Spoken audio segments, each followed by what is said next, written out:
PowerShell.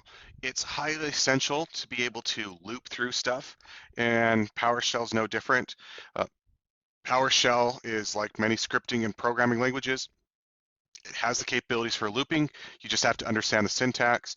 For those of you who've never done looping, it's there's a little bit of a steep learning curve. I apologize. Hopefully, it makes sense on the very first time through. But if not, rewatch the video. Um, Basically, you just got to try it. You get the basic syntax and you play with it until it starts to make sense, and then it starts to become pretty natural to you. So let's go forth with looping. Um, yeah, first thing I'm going to do, there are four primary loops inside of PowerShell. There's the do while, do until, for each, and for loop. For all intents and purposes, do while and do until are almost identical. They have very similar syntax, but if you use it in like the English sense, do while a condition is occurring. Whereas do until a condition occurs. And that's pretty much the basic premise. I don't have a preference. Often I just look at what I'm trying to write a script for if I'm using this, and whichever one makes English sense to me, that's the one I use. I'm going to cover them. I'm going to show them both together, and you'll see the slight difference. For each and for loops, those are by far the most common loops that I use in PowerShell, primarily because this for each is how you navigate through objects. It's a really cool way of going through arrays and lists, and for loops are just one of my favorite types of loops. They just make a lot of sense to me. I like them. For me personally, the big thing about a loop is it will keep looping until a condition is met. If you don't meet that condition, you can actually lock up your system. You don't want that. And do while and do until, for me, is more prone to locking up the system. And I'll explain that later. But that, again, it's all personal preference. My favorite looping are the fors, but you can totally use any of them. Anyway, so let's talk about the do while. The do while and do until, we'll show them together, but the principle is you start out, usually you're going to get some variable, you make it like equal to 1, and then you'll set some condition. I'm going to say the condition is false right now. You want to set a normal condition, and in this case, you want to do it while this condition is true. So for while it's false. So for example, I set it to false.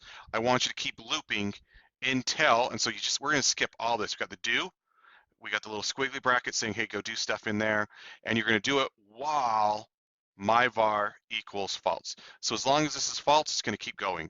If you start this out and you say my var equals true, this do while loop will never run because my var does not equal true. It equals false. So that's the basic premise. You're going to set your conditions usually outside the loop. And then inside the loop, you can do all sorts of things. This stuff here that I'm highlighting is not part of the do while loop. I'm going to use it so it can show you what's going on. I use an if statement. If x, which I declare, is not equal to 4. So the first time it's going to go through, this is equal to 1. So it will meet that criterion. It's going to write to the host. This task has looped blank amount of times. So the first time it'll write 1. It's going to go through the loop.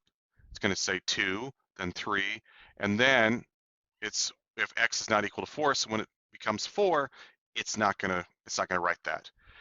It's going to come down here and it says if x equals 4, then my var equals true. We originally set it as false. We're setting it to true, so now this statement down here is going to equate to true.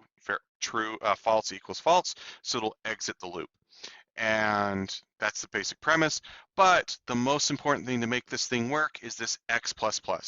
X++ is the same thing as x equals x plus 1. Basically what we're doing is each time it comes around the loop, it's making x one number bigger. So the first time it's 1, then it hits this and it becomes 2, then it becomes 3, then it becomes 4. If you don't have this in here, this number 1 is never going to increase, so x is never going to equal 4, which means my var is never going to be true, and thereby the statement will never be not true, which means it's going to continue to run. The while statement will always be there, and you're stuck in an infinite loop. And that's why I say you got to be very careful. If you don't set your thing up, you can correctly, you can totally get yourself stuck in a forever loop, and you'll have to kill the process and everything. Big pain, not something I recommend. So basic principle, we set a variable, we set a condition, we do a do statement with a little ellipse there, and then we put the while, and then in parentheses, this is the condition. And as long as this condition is met, it's going to keep looping and looping and looping. And we're doing certain things inside the loop just so we can visually see what's going on. You can do whatever you want inside this loop, inside these little brackets. I'm going to demo that, but first I'm going to show do and tell, which is just slightly different syntax. You'll notice it's x equals 1. We set the same thing up. We put the do, we put the little squigglies. They're really writing the exact same thing. The most important part, that x plus plus. The difference is the until statement reads until my var equals true. The other one was my var while my var equals false. So as long as this is false, we're going to keep looping. Here we set out my var equals false until my var equals true. So it's going to keep looping until some condition changes my var from false to true. And that's again occurring right there. So I'm going to copy and paste these two sets of code, and I'm going to put them in Visual Studio Code. I'm going to write on over it, and I'm going to put this on a new line. We'll clear this out. So we have nice fresh code. I'm going to put the other statement down. So we got our do while and we got our do until.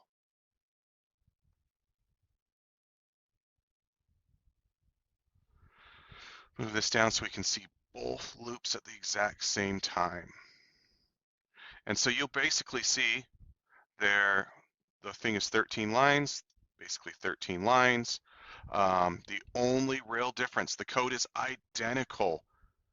There is zero difference between the code other than the way the until writes. And just say it out there, do while my variable equals false. Do until my variable equals true.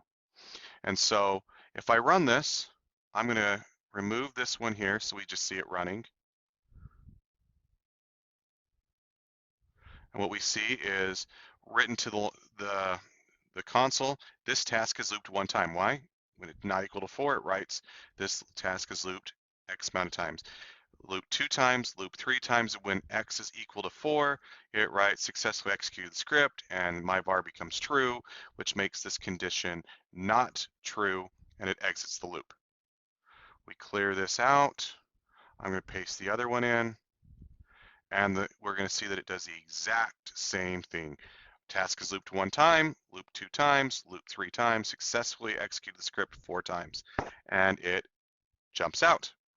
And because it equals 4, this becomes true. It's my var equals true. Now it's reached those conditions. It exits the loop. That's the general principle. The nice thing is if you use Visual Studio or some sort of process, you can actually just write that right here. So if I type do, I will get and I can actually get my little syntax, and I write until $A equals $B. That's the general principle behind a do until loop. Do while, same thing, but it's reading differently. While A is equal to B, you'll keep looping. This one assumes that A and B are not equal to each other, and when they do, it'll exit the loop. So that is the general principle behind do and until. And you just write whatever you want it to do every time in the loop right there. All right, moving on to the next one, ForEach. ForEach, basic principle is you can go through objects and execute that. You can go through each object in an array. And so here we're going to create an array of strings. And so if I copy this, well, we'll do it here. We'll do it in the Visual Studio Code. I'm going to paste that, users. We'll clear this. And actually, I'm going to do it in terminal. Again, I like to show that we can do this in This is my PowerShell. I type PowerShell here. I'm on Linux. And we'll clear this out. you can run PowerShell natively inside Linux. And so all we got to do for the for each statement, I'm going to come over here, basic principle. If I copy this, what it's going to do is it's going to go for each user in $users. And what this is it's finding this array $users. So it says, hey, for every item in users, you're going to loop through because it knows it's an array. So you could also say for every index in the array. But what you're doing here, this first variable, this one here, this is your custom variable. You can call it whatever you want. And we're going to actually show that we're going to pull it out and use something else, grab some objects from Linux or whatever and use them. But the concept is this is a custom variable, and you'll see it here. We're going to say hello user, and so it says think of this as each item in my array, and each time we're going to go through it. So here there are 4 items in the array, so it's going to loop through 4 times, and each time it's going to write to the host, hello the user, out of there. The first time user will be Mitch, the next time user will be Ted, the next time user will be Tom, the next time user will be Bill. So if I copy this, copy, we'll paste it. Hello Mitch, hello Ted, hello Tom, hello Bill. Let's go back to PowerShell here, Visual Studio Code. I'm actually going to do this. Let's do get $ sum array equals get process. And so if I do this, I execute it, I now have an array called sum array. If I do it, it brings back all my processes, right? All right, so what we can now do is we've got the processes. I'm going to write for each, and then we'll go sum process. That's my name. I just want to come up with some variable here in sum array.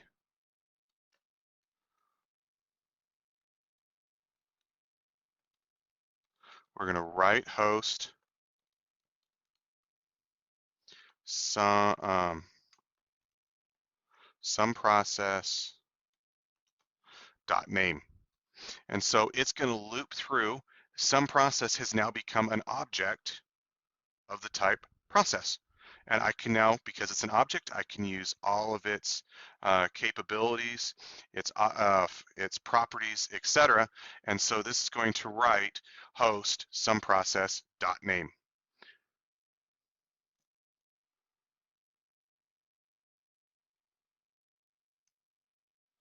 And if I do that, if we run this, it wrote to the screen each one of those process names. I could switch this and go CPU, run the code, and there's all the CPU. There's other things you could do. If you do a get member on this, you can see all the, but you can kill. I do not recommend running this, but what it will do is it'll grab all my processes, run some process dot kill, and it will kill every process on my machine.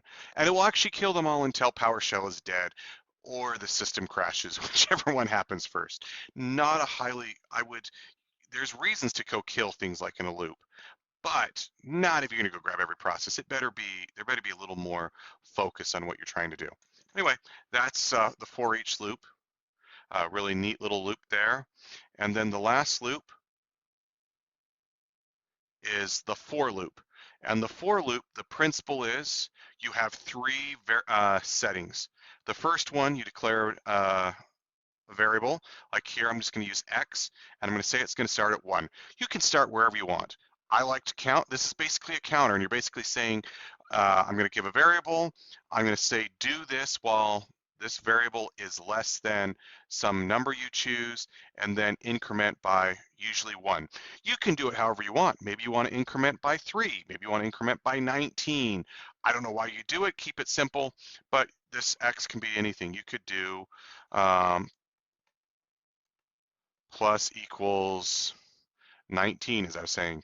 I think that gets very difficult to maintain your code, but whatever you want to do. You don't have to start at 1. Maybe there's a reason, say you're looping through an array with indexes starting at 0, and you want to keep track of the number. Maybe you'll start at 0 to keep your x being the same number as the index. It's however you want.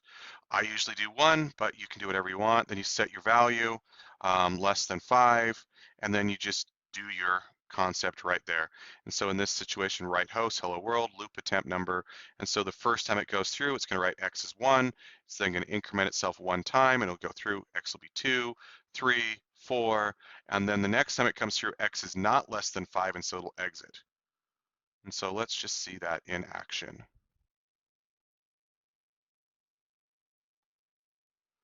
We're going to clear, run the code, 1, 2, 3, 4, and then execute. I could do this x equals x plus 2. So the first time it's going to be 0. We're only going to get 2 times through this loop.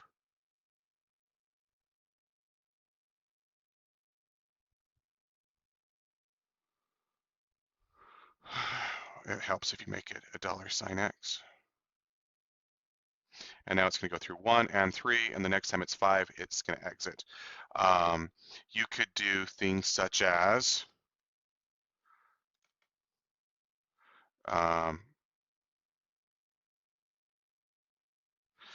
so you could go, let's say I have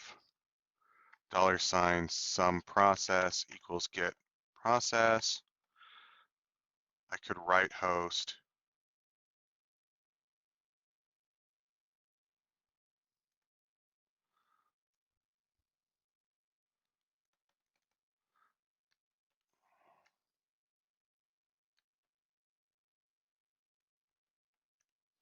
and just like that, what it's going to do, it's going to loop through some process, and it's going to, I'm going to supply in this little value here. That's kind of the nice thing about it ticking up, and we're going to grab the index 1, then the index 2, index 3, index 4, and maybe we want to do something like this. Some process dot length dot count. In this case, it's going to length -1 because of the way, oh, yeah, that'll work. Because of the way that indexes start at 0. So maybe we want to go x -1 here. So we'll start and 1 -1, we could change this. We could go x equals 0, and then we don't have to go -1. Just make sure that we go the length. Well, indexes start at 0. Length is actually going to be higher than 1. It starts at 1, so we need to go -2, so we don't overstep our process. That's the big key, is that you don't want to loop through this more times than there is the length. But the concept here, sorry to go way crazy, I hope you followed it. I'm going to start at 0 so that I use the index, because indexes start at 0 in arrays. I'm going to say less than some process dot length -2 to make sure that I stay inside this array. I don't want to go longer than the array is in length, and I don't need to do x plus 2. We're just going to do x plus plus, increment by 1. We'll execute the code, and there's all my processes, writing them out. So you can use a for loop to loop through there, and often when you're using a for loop, you're going to want to use the number, and you can just apply it into loop, and each time this number is going to, that variable is going to keep growing, and it will give you a different result each time. So that's looping. This is a very basic principle, very basic concept that has massive amounts of power. I could spend countless hours explaining all the different scenarios and ways to use loops. Best way to do it, play with the ones I showed here in this tutorial. play around with some things you might be doing where you could loop, and you'll start to get it. It'll start to click if it doesn't make sense to you. I hope this video is helpful in increasing your PowerShell usage at home and at work. And if you like this video, please give me a big thumbs up. Subscribe to the channel. I'm going to keep making content on log analysis.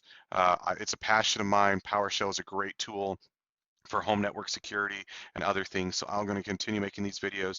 I hope you find them of value and you like and subscribe to the channel.